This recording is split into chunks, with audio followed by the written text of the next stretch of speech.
إن الحمد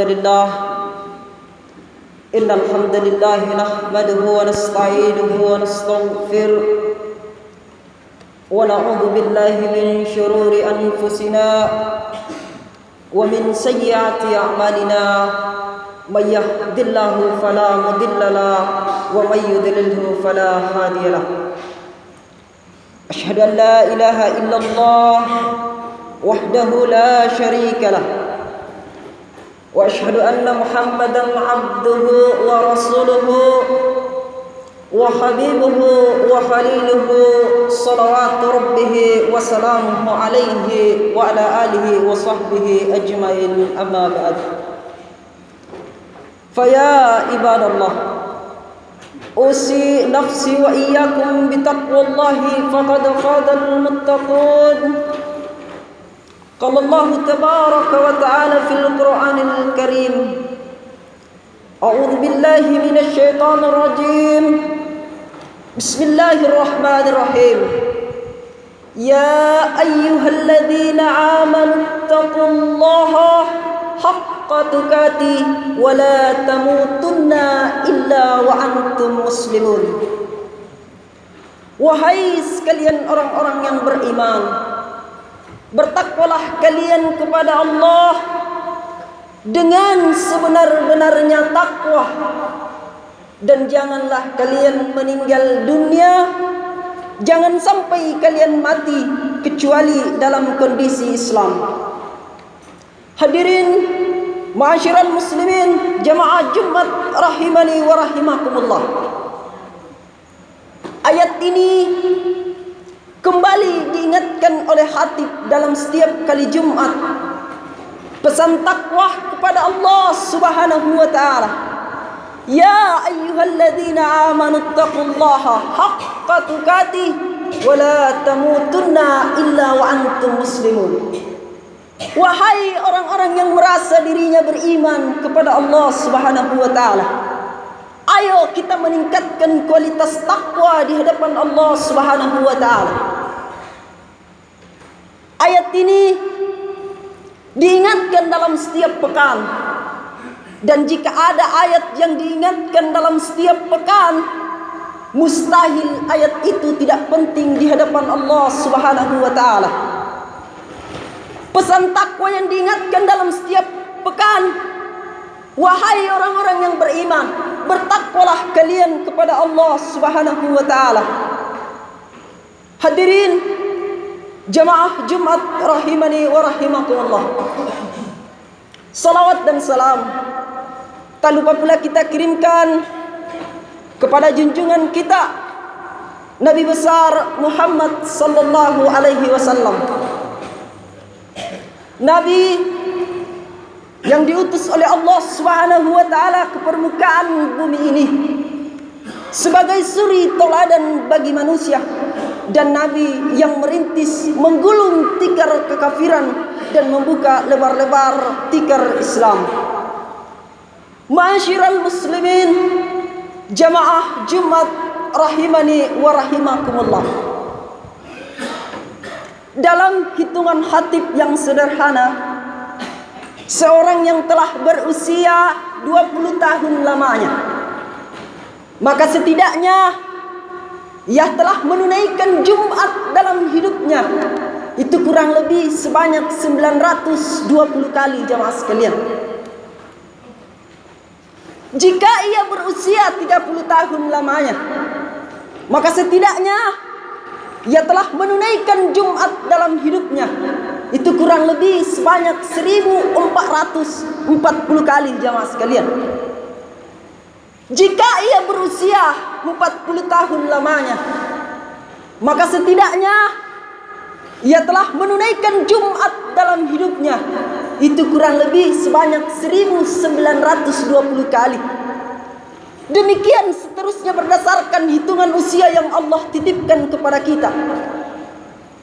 Namun yang menjadi pertanyaannya kemudian adalah, dari sekian waktu kehidupan yang Allah berikan kepada kita, ratusan dan bahkan ribuan kali Jumat yang telah kita lalui, apakah Jumat yang telah kita tunaikan itu yang diharapkan oleh Allah Azza wa Jalla? Jangan-jangan selama ini kita datang, duduk, mendengarkan khutbah, sholat 2 rakaat, lantas pulang begitu saja. Atau apakah itu yang diinginkan dari Jumat, jemaah sekalian? Ataukah ada hikmah syariat yang dengan itu kita dikumpulkan dalam setiap pekan?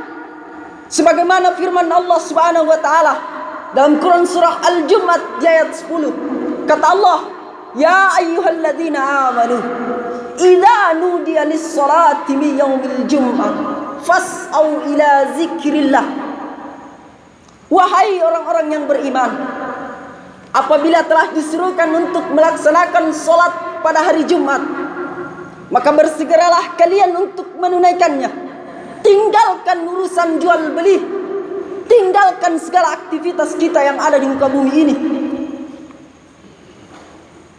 Hadirin jamaah Jumat rahimani wa rahimakumullah.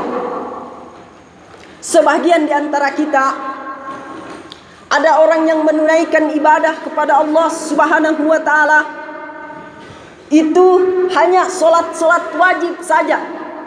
Itu pun sedikit di antara kita yang menunaikan itu. Sebagian di antara kita ada orang yang menunaikan ibadah kepada Allah Subhanahu wa taala hanya di hari Jumat saja. Itu pun sedikit di antara kita. Ada orang yang beribadah, menunaikan ibadah kepada Allah Subhanahu wa taala itu hanya di bulan suci Ramadan saja. Itu pun sedikit di antara kita yang menunaikan hal itu. Ada orang yang beribadah kepada Allah Subhanahu wa taala itu hanya ketika datangnya Idul Fitri dan Idul Adha. Itu pun sedikit yang menunaikan. Hadirin sekalian, yang paling aneh, ada orang yang baru hadir di masjid, di rumah Allah Subhanahu wa taala. Itu pun mereka bukan untuk sholat, tetapi untuk disolatkan. Na'udzubillahi min zalik. Hadirin jamaah Jumat rahimani wa rahimakumullah. Kalau kita berbicara tentang kesibukan, kira-kira siapa orang yang tidak sibuk di dunia ini? Semakin tinggi ekonomi, semakin tinggi pula kesibukan yang kita hadapi. Namun yang menjadi pertanyaannya kemudian adalah, apakah kita yang mengatur kesibukan atau justru kesibukan yang malah mengatur kita? Makanya Nabi itu pandai membagi waktunya dalam 3 bagian. Yang pertama, kata Aisyah radhiyallahu anhu, Nabi itu membagi waktunya dalam 3 bagian. Yang pertama, 1/3 untuk Tuhan, 1/3 untuk keluarga, dan 1/3 untuk pekerjaan. Kalau kita beribadah kepada Allah Subhanahu wa taala, terus beribadah, hari demi hari beribadah terus, tapi pekerjaan ditinggalkan, anak terbengkalai, itu bukan orang yang baik. Hadirin sekalian, ma'asyiral muslimin, jamaah Jumat rahimani wa rahimakumullah. Kalau kita mengurusi terus keluarga, istri terbengkalai, ibadah dilupakan, itu juga bukan orang yang baik. Orang yang beribadah kepada Allah Subhanahu wa taala adalah orang-orang yang betul senantiasa mengerjakan dengan ikhlas karena Allah Subhanahu wa taala. Maka hadirin sekalian, ayo kita meningkatkan kualitas takwa kepada Allah Subhanahu wa taala. Ma'asyiral muslimin, jamaah Jumat rahimani wa rahimakumullah. Allah berfirman dalam Al-Quran, Quran surah Al-Mujadalah ayat 11. Kata Allah, "Yarfa'illahu alladhina amanu minkum walladhina utul ilma darajat." Sesungguhnya orang-orang yang beriman dan berilmu, kata Allah, maka Allah akan angkatkan derajat mereka. Allah yang akan angkatkan derajat kita. Maka perlu memang kita beriman kemudian disertai dengan ilmu. Yarfa'illahu alladhina amanu minkum walladhina utul ilma darajat. Sesungguhnya orang-orang yang beriman dan berilmu, kata Allah, maka Allah akan angkatkan derajat mereka. Tapi ingat, ketika kita sudah berilmu, ketika kita sudah menjadi orang yang pandai, jangan pernah sombong. Sebab apa kata Nabi? La yadkhulul jannah man qala fi qalbi wa miskala dzarratin min kibri. Tidak akan masuk surga orang yang terdapat di dalam dirinya itu sedikit sifat kesombongan, meskipun itu sebesar biji zarah. Ayo tengokin teman-teman yang lain yang belum dapat hidayah, jamaah sekalian. Umur di tangan Allah, kesempatan di tangan Allah. Jibril alaihi salam itu turun mengabarkan kepada Nabi Muhammad, wahai Muhammad, siapapun di antara umatmu yang melakukan dosa, melakukan keburukan, melakukan maksiat 1 tahun sebelum ia meninggal dunia, lalu memohon ampun kepada Allah Subhanahu wa taala, Allah masih akan bukakan ampunan sepanjang kita ini hamba masih mau meminta ampun kepada Allah Subhanahu wa taala. Tapi apa kata Nabi kepada malaikat Jibril? Wahai Jibril, jangan umatku lalai. Umatku lalai.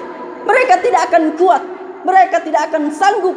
Lalu naiklah lagi kembali malaikat Jibril menghadap kepada Allah, lalu turun mengabarkan kepada Nabi Muhammad, wahai Muhammad, siapapun di antara umatmu yang melakukan dosa, melakukan keburukan, melakukan maksiat 1 bulan sebelum ia meninggal dunia, lalu memohon ampun kepada Allah Subhanahu wa taala, Allah masih akan bukakan ampunan sepanjang kita ini hamba masih mau meminta ampun kepada Allah Subhanahu wa taala. Hadirin sekalian, tapi kembali lagi Rasulullah mengatakan kepada malaikat Jibril, wahai Jibril, jangan umatku lalai. Mereka tidak akan kuat, mereka tidak akan sanggup. Lalu naiklah lagi kembali malaikat Jibril menghadap kepada Allah. Lalu Jibril turun mengabarkan kepada Muhammad, wahai Muhammad, siapapun di antara umatmu yang melakukan dosa, melakukan keburukan, melakukan maksiat 1 minggu sebelum ia meninggal dunia, lalu memohon ampun kepada Allah Subhanahu wa taala, Allah masih akan bukakan ampunan itu sepanjang kita ini hamba masih mau meminta ampun kepada Allah Subhanahu wa taala. Lihat Nabi, Pak, begitu cintanya Nabi kepada kita. Nabi setiap saat merindukan kita umat yang terakhir. Tapi adakah di antara kita yang kemudian rindu akan cintanya Nabi kepada kita? Ma'asyiral muslimin, jamaah Jumat rahimani wa rahimakumullah. Lalu naiklah lagi kembali malaikat Jibril menghadap kepada Allah. Lalu turun mengabarkan kepada Muhammad, wahai Muhammad, siapapun di antara umatmu yang melakukan dosa, melakukan keburukan, melakukan maksiat 1 hari sebelum ia meninggal dunia, lalu memohon ampun kepada Allah Subhanahu wa taala, Allah masih akan bukakan ampunan itu sepanjang kita ini hamba masih mau meminta ampun kepada Allah Subhanahu wa taala. Hadirin kaum muslimin jamaah Jumat rahimani wa rahimakumullah. Tapi kembali Nabi mengatakan kepada malaikat Jibril, karena begitu cintanya Nabi kepada kita, memikirkan kita di akhir zaman ini, Nabi mengatakan kepada malaikat Jibril, wahai Jibril, jangan umatku lalai. Mereka tidak akan kuat, mereka tidak akan sanggup. Lalu naiklah lagi kembali malaikat Jibril menghadap kepada Allah. Lalu Allah menitipkan pesan kepada malaikat Jibril, wahai Jibril, sampaikan kepada umat Muhammad, sampaikan kepada umat Muhammad, siapapun di antara mereka yang melakukan dosa, melakukan keburukan, melakukan maksiat 1 tahun, 1 bulan, 1 minggu, 1 hari, bahkan ketika ruhnya sudah berbolak-balik di tenggorokan, tapi mulutnya sudah tidak mampu lagi untuk mengucapkan maaf kepada Allah, tapi matanya menatap ke atas langit dengan tatapan ampunan yang begitu besar, maka Allah masih akan bukakan ampunan itu sepanjang kita ini hamba masih mau meminta ampun kepada Allah Subhanahu wa taala. Tapi sayang, 1000 sayang, Allah itu tidak pernah bosan mengampuni kita. Hadirin sekalian, Allah itu tidak pernah bosan mengampuni hamba seberat apapun dosa mereka. Allah tidak pernah bosan. Tapi cuma kadang-kadang kita ini hamba tidak mau meminta ampun kepada Allah Subhanahu wa taala. Hadirin kaum muslimin jamaah Jumat rahimani wa rahimakumullah. Maka mari kita kembali ke hadapan Allah Subhanahu wa taala. Kalau kita sudah berada di jalan yang benar, jalan yang Allah ridhoi, segala permasalahan akan selesai. Engkau akan merasa tenang. Tapi ketika dirimu jauh dari Allah, maka hidupmu akan terasa susah, tidak akan pernah merasa cukup. Karena kenapa? Kita jauh dari Allah Subhanahu wa taala. Barakallahu li wa lakum fil Qur'anil Karim. Wa nafa'ni wa iyyakum bima fihi minal ayati wa zikril hakim. Wa taqabbal minni wa minkum tilawatahu innahu huwal ghafurur rahim.